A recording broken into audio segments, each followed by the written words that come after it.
Olá, seja bem-vindo ao nosso Mentes Únicas. Nesse vídeo, nós vamos continuar falando sobre o transtorno do espectro autista. Só que a gente vai falar um pouquinho nesse vídeo sobre como organizar o nosso ambiente, que estratégias que a gente pode organizar, que a gente pode utilizar para trazer mais segurança e ajudar na promoção do desenvolvimento da pessoa autista e na sua autonomia na execução de atividades. Lembrando que o nosso foco principal, principalmente quando a gente está falando de crianças pequenas ou ali no início da sua adolescência, é desenvolver o que? A autonomia. O que é autonomia? É que a criança ou esse adolescente dê conta de fazer aquilo que é esperado para a sua idade, certo? Então, ela ter desenvoltura dentro da própria casa, ela localizar os objetos, tomar o banho sozinho, conseguir, ir ao banheiro sozinho, às vezes até preparar uma refeição simples, também com autonomia, utilizar um micro-ondas, organizar as próprias roupas no guarda-roupa e assim por diante, certo? A promoção da independência, ela vem posterior a isso, certo? Não adianta nada eu buscar a independência, que é a pessoa ter a capacidade de sair sozinha, de trabalhar, de ganhar o próprio sustento e assim por diante, ela é posterior ao ganho da autonomia. Se a pessoa não consegue cuidar do autocuidado, do próprio ambiente, como é que ela vai conseguir ir para o mundo para poder então ter ali o seu ganho e o seu próprio sustento?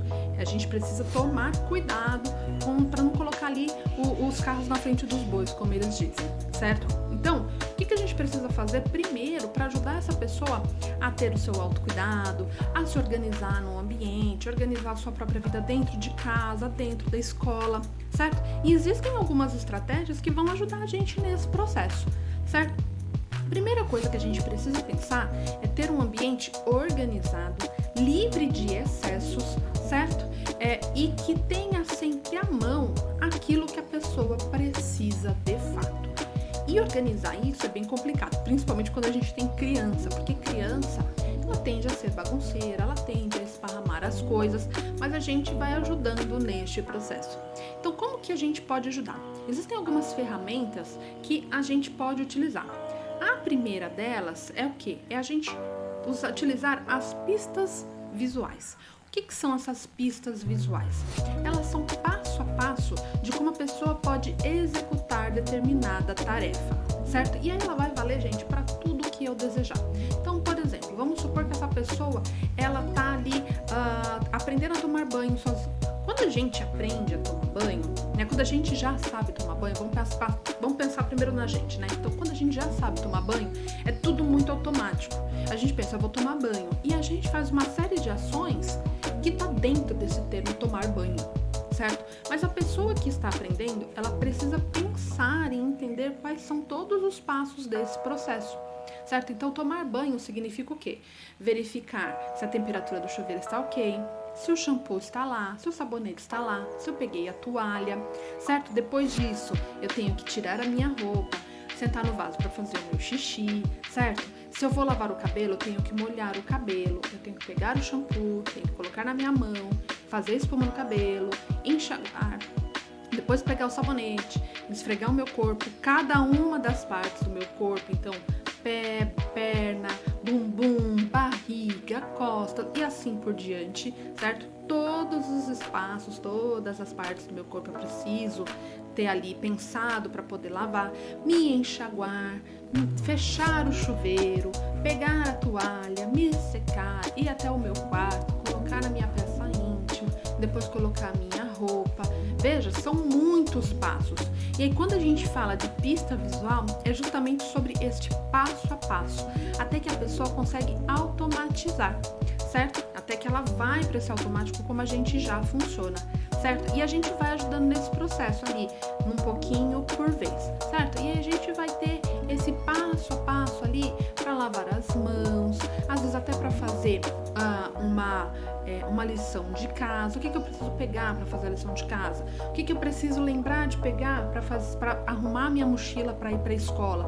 Então eu preciso entender o que essa criança está pronta para aprender e qual é o passo a passo que eu vou apresentar para ela executar essa tarefa. E isso vai valer, gente, para dentro de casa, vai valer para a escola, certo? E aí eu vou retirando tanto a minha ajuda quanto essas pistas, né? Esses passos todos, esses passos eu vou retirando gradativamente, certo? Então assim, vamos voltar lá no tomar o banho, né? Então, assim, eu já posso tirar a primeira pista, que é verificar se a toalha tá no banheiro ou se a temperatura da água tá boa. Será que eu posso retirar a última, que é colocar a roupa, que ele já entendeu que é meio óbvio, porque ele sabe que ele não pode ficar pelado, e assim por diante, certo? Na escola a mesma coisa. Será que eu preciso continuar lembrando ele que ele tem que pôr o estojo, ou será que eu só preciso lembrá-lo que ele precisa pegar o caderno ou entregar a agenda para a professora? Eu vou retirando o meu suporte, eu vou retirando essas pistas, conforme essa criança, esse adolescente vai entendendo o que ele precisa fazer, certo? Outra coisa que é fundamental, que ajuda a organizar e a evitar crises, é ter uma rotina bem organizada e contada para essa pessoa. Então, vão existir vários modelos de quadro de rotina que você pode utilizar, certo? Mas o importante é o quê? Você sempre apresentar essa rotina. Se essa pessoa ela ainda não tem noção ali, por exemplo, de dia, semana, mês, eu vou todo dia de manhã apresentar essa rotina. Muitas vezes eu preciso até fracionar. Olha, agora de manhã você vai fazer tal, tal e tal coisa.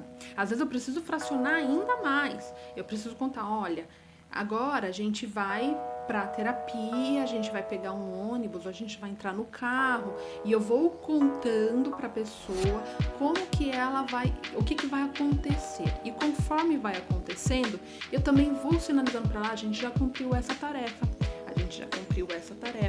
e eu vou mostrando para ela essa passagem do tempo, certo? Tem um vídeo aqui no YouTube que vocês vão ver aí diferentes quadros de rotina que eu apresento para vocês podem pegar ideias. E também, gente, a gente precisa contar para essa pessoa, tá?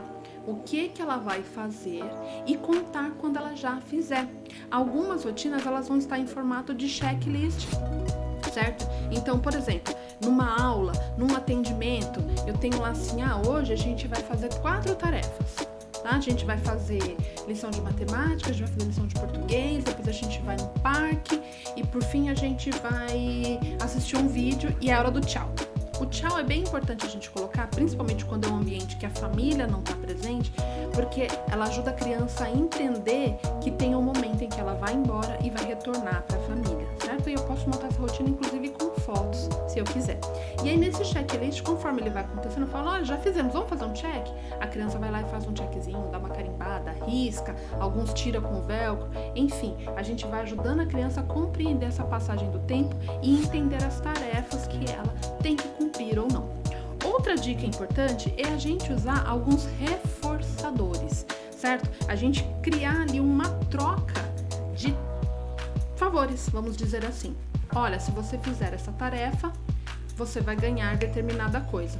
Então, por exemplo, eu vou contar o caso do meu filho, tá? Então, na escola, o que a gente começou fazendo para que ele fizesse as tarefas?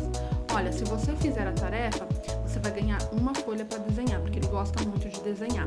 Então, fez a tarefa, ganhou a folhinha. Fez a tarefa, ganhou a folhinha. Se não fez a tarefa, não tem folhinha, certo? E algumas crianças vão funcionar muito bem com isso. Algumas vão ser com massinha, outras vão ser com uma peça de Lego, ou com um objeto que ali ajuda na autorregulação, um bonequinho. Mas por quê? Porque eu preciso que ela faça determinada tarefa para que ela aprenda determinada habilidade, certo? E isso vale para casa também, né? Então assim, vamos ler esse livro. Depois que a gente lê esse livro, eu deixo você assistir o desenho que você quer por 5 minutos, né? E a gente vai fazendo essas trocas, por quê? Porque a gente vai trazendo mais habilidades para essa pessoa e vai promovendo o seu desenvolvimento. E com o tempo, o que a gente pode fazendo, né? Então, ao invés de ter uma tarefa e uma folhinha, há 2 tarefas e uma folhinha. Tá funcionando? 3 tarefas e uma folhinha. E assim por diante. Então, a gente vai aumentando o número de tarefas e diminuindo o número do reforço, certo? Para quê? Para que ela vai ganhando também autonomia e entendimento de que ela precisa cumprir aquelas tarefas, certo? Então, a gente vai tentando retirar ali um pouquinho esse reforçador. Mas ele pode ser um grande trunfo para que a criança execute as tarefas e consiga, então, aprender mais. Então, veja, para a gente ter ali um lugar legal e ajudar essa criança a se desenvolver, a primeira questão é o espaço organizado. E o espaço organizado, ele precisa ter o mínimo de estímulo e os estímulos que são necessários, certo? Então, se eu tenho um ambiente com muitos brinquedos, ele não vai brincar com nada. Eu posso ter a opção de 2 ou 3 brinquedos, por exemplo, que eu sei que ele vai se engajar. Quando eu percebo que um desses brinquedos já não tem ali muita utilidade, eu tiro e substituo por um novo, certo? Mas eu não deixo todos os brinquedos disponíveis. Por quê? Porque isso vai causar distração e ele não vai conseguir brincar e desenvolver o seu brincar ali, tá? Numa sala de aula, por exemplo, se eu tenho 1 milhão de estímulos nas paredes, se ele tiver um TDAH associado ali ao TEA, então perdemos a criança, certo? O que eu preciso? Então vamos pensar uma sala de alfabetização? Preciso do alfabeto, preciso dos numerais, o quadro de rotina que comumente já existe para a turma, certo? Eu tenho que ter estímulos que são necessários para o seu desenvolvimento e que não causam uma distração ali que vai trazer prejuízo, certo? Na mesa dele, gente, se ele é aquela criança que pega um monte de lápis para brincar, então vai ter o lápis, a borracha, o apontador no máximo e assim por diante, certo? Então eu preciso também pensar em como organizar este ambiente. Tá? E aí, algumas dicas que vocês podem ter ali, vocês podem pesquisar sobre o método TEACH, principalmente para o ensino de habilidades acadêmicas. Ele vai trazer uma série de maneiras como você pode estruturar esse ensino para que a criança consiga aprender. Tá certo? Eu espero que você tenha gostado dessas dicas. Pesquisa um pouquinho mais para entender como utilizar, então, essas estratégias ali para ajudar a criança na sua organização, no seu desenvolvimento. E na semana que vem tem mais um vídeo 3, para a gente falar sobre transtorno do espectro autista. Até lá!